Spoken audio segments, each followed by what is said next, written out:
Ndakuramukije amahoro y'Imana n'abane nawe nshuti mukundwa mwene data, ndizera ko umeze neza. Imana yo mu ijuru ihabwe icyubahiro. Ni muri wa mwanya tugarutsemo w'ikiganiro ibanga ry'ubutsinzi. Mbere y'uko dusangira ijambo ry'Imana, turagushimira wowe uhora ukurikirana bino biganiro, wowe wamaze gukora kuri subscribe.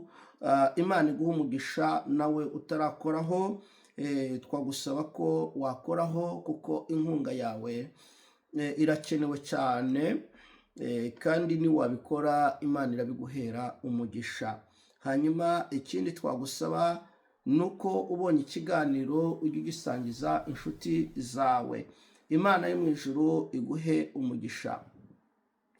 Nunyemerere dusangire rino jambo ry'Imana ryanditse mu gitabo Ubutumwa bwiza bwa Yesu bwanditswe na Mariko, ibice byaho ni ibice 10. Turasoma umurongo waho wa 28.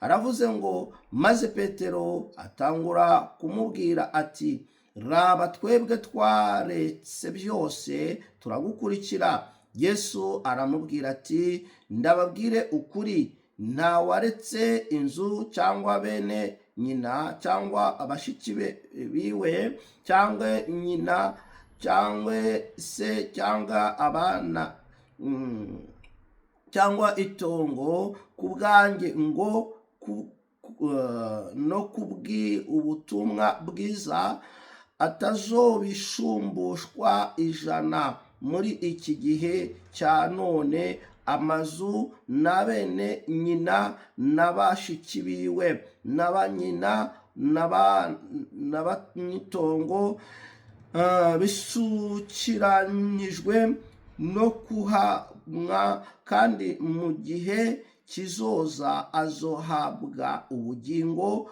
budashira. Azohabwa ubugingo budashira. 31. Ariko benshi b'imbere bazoba ab'inyuma, kandi ab'inyuma bazoba ab'imbere. Imana yacu itugirire neza cyane. Aya ni amagambo Yesu yararimo yishyura mugaragu w'Imana Petero. Yaramubajije ikibazo gikomeye, aramubaza ngo, mwigisha, hari ikibazo mfite. Twebwe hari ibintu twasize tukimara kumva ubutumwa bwiza bukuvamo. Twafashe icyemezo cyo kugira ibintu dusiga. Dufata icyemezo cyo gutandukana n'ibintu runaka, dufata icyemezo cyo gutandukana n'imiryango, dufata icyemezo cyo gutandukana n'ubutunzi bwacu, twatandukanye n'ibyo twakoraga, twatandukanye n'ibintu ibi na biriya na biriya na biriya. Arabivuga. Yesu arangije amubwira ijambo rikomeye, aramubwira ngo, ndababwire ukuri, ndababwira ko nta muntu wasize inzu ye, nta muntu wasize itongo ryiwe, nta muntu wasize abana be, nta muntu wasize ba nyirasenge, nta muntu wasize ba nyina wabo atazashumbushwa. Arababwira ngo muzashumbushwa, kandi muzashumbushwa inshuro 100. Bivuze ngo ibyo baretse muri uwo mwanya ntabwo bihombye, ntabwo bigiye gutyo gusa, ahubwo bizagaruka mu buryo bumwe cyangwa ubundi. Bizagaruka mu buryo bumwe cyangwa ubundi. Ikintu ushaka kukubwira hano, message irimo nshaka kukubwira, ndashaka kukubwira ngo umwanya wawe ufashe ukawuha Yesu, ntabwo uzakubera imfabusa. Umwanya wawe ufashe ukawuha Imana, ntabwo uzakubera imfabusa, ntabwo uzahomba. Nta mirimo dukorera Imana, nta gihe cyacu duha Imana kigihomba, kigenda uko nguko gipfa ubusa. Igihe cyose uhaye Imana kizokungukira. Ubutunzi bwose uhaye Imana buzakugarukira mu buryo bumwe cyangwa ubundi. Ndashaka kukubwira rero ngo, korera Imana, gira imbaraga zo gukorera Imana, gira imbaraga zo guhaguruka, gira imbaraga zo gukomeza kugendana nayo. Wisubira inyuma, wicika intege, wibivamo. Wibivamo, ahubwo haguruka ukorera Imana. Iki ni igihe cyo gukorera Imana. Wibivamo ngo usubire inyuma, ko ijambo rivuga ngo uzashumbushwa, ntabwo uzahomba.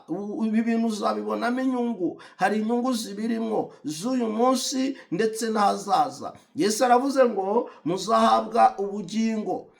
ahazaza, mu gihe bizaza, mu bihe bizaza muzahabwa ubugingo, kandi mukiri hano uyu munsi mugituri inaha ku isi muzakubirwa inshuro 100. Ibyo mwasize, ibyo mwataye kubwo kunkurikira, kubwo gukizwa, kubwo kugendana nanjye, muzabishumbushwa inshuro 100.